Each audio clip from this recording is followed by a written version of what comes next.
La fin du monde en bref. Intrus chez Monsieur Jean Chrétien. Pour la seconde fois en 2 ans, un individu s'est introduit chez Jean et Aline Chrétien au 24 Sussex Drive à Ottawa dimanche vers 2 heures du matin. L'incident s'est produit après les célébrations qui ont suivi la victoire des sénateurs d'Ottawa en 8e de finale de la Coupe Stanley.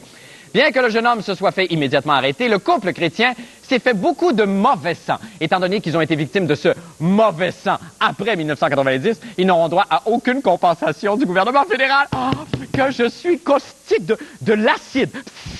Correct. Copenhague. Une grève dans les abattoirs danois provoque des conséquences pour le moins fâcheuses dans le merveilleux monde de la volaille. Il semble en effet que les poules prennent tellement de poids que celles-ci manquent d'espace. Alors, cette excessive promiscuité aurait pour effet de rendre les bêtes extrêmement violentes, tant et si bien qu'elles s'entretuent à coups de bec. Apprenant cette nouvelle, le premier ministre Jean Chrétien a décidé que les agents de la GRC chargés de la sécurité au 24 Sussex seraient remplacés par des poulets scandinaves. Oh, un test de personnalité. Oh, c'est le fun, ça, je suis bon là-dedans. Alors, le test s'intitule « Êtes-vous minimaliste? » Et il n'y a qu'une question. Pourquoi? C'est minimaliste, faut le concept. Question 1. C'est un choix de réponse, mais juste un choix. Pourquoi? C'est minimaliste. Alors, la question, êtes-vous? C'est tout. Pourquoi? Choix de réponse A. C'est tout. Pourquoi? Parce que j'ai échappé mon café sur le reste. Vous êtes fait avoir, là, hein? Moi, je me suis... Non, je vous ai vu. Mais je vous ai vu aussi accumuler bien par-dessus bien comme des capitalistes assoiffés. Ne savez-vous pas qu'il existe en ce moment un courant minimaliste où les adeptes ont juste un petit appartement, ils mangent juste une petite toast et ils dépensent juste un petit peu d'argent. Avant, on appelait ça du monde cheap, mais maintenant, on les appelle des minimalistes. Isabelle Maréchal, la frugale Gerda, en a rencontré quelques-uns. On regarde.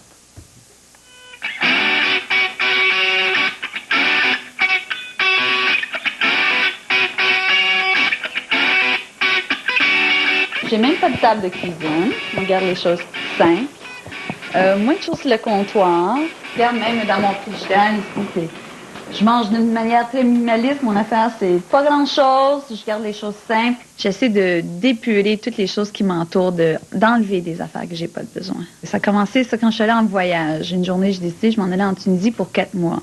Et quand je suis partie avec 2 grosses valises de vêtements. C'est là que je me suis dit, Liette, je pense que tu as accumulé trop de vêtements, tu as trop de choses que tu n'as pas de besoin, tu as un fardeau, il y a trop de choses. Donc, la première chose que j'ai fait une très grande vente d'appartements. J'ai tout vendu. Avant mon voyage dont je vous parlais, ça ici, ça débordait, ça craquait. J'avais trop de vêtements ici que je ne portais plus, Vraiment, j'avais ça là, c'était juste pour amasser, pour me donner une sécurité, une fausse sécurité. Si on veut, on peut tout m'enlever. Sauf qu'on ne peut jamais m'enlever ce que j'ai dans mon cœur, dans ma tête, ce que j'ai acquis comme expérience. Donc, on peut tout m'enlever, mais sauf ce que j'ai acquis de la vie. Le minimalisme est revenu au plan de la forme, aux valeurs fondamentales, à des valeurs essentielles. On a adopté la forme géométrique la plus simple, le cube, qui se laisse reconnaître par tout le monde. What you see is what you get. C'est ce qui est donné à voir est là, présent, et sans une autre forme de connotation ou de référence. Le premier art minimaliste, c'était le rock and roll. Exemple, Chuck Berry, qui est le père du rock and roll sur la guitare, était tellement occupé à exciter les jeunes avec ses acrobaties physiques. Tout ce qu'il avait le temps de faire sur la guitare, c'est... etc. Donc, c'est un minimaliste avant l'âge. Mais vous aussi, vous avez eu votre propre succès. Oui. As-tu du feu? Non, mais j'ai eu du beurre de peanut. Alors ça, c'était un succès minimaliste, tu vois. Hey, as-tu du feu?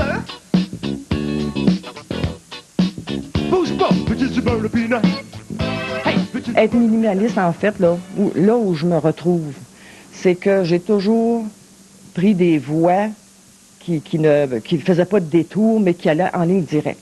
Et ça, je pense que c'est comme ça qu'on peut savoir qu'on est minimaliste, c'est d'employer la voie la plus courte là, pour être plus efficace. Parce que je fais de la poésie, j'utilise peu de mots pour montrer une gamme d'émotions et ça rejoint les gens. Même mon chat Chanel, regarde Chanel, c'est un chat minimaliste. Hein, Chanel, elle aime pas ça avoir trop de poils. Pas trop compliqué l'affaire.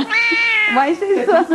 Le minimalisme, 2 cordes sur la guitare et... Je pense que je me donne encore 10 ans et je vais être capable de m'exprimer juste sur une corde. Mais je travaille dessus.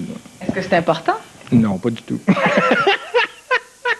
Avant d'aller à la pause, on vous laisse avec une image de ce nouvel adepte du minimalisme qui entre les deux pieds dans le minimalisme avec sa nouvelle figure. On vous laisse là-dessus. On revient avec la fin du monde des sports.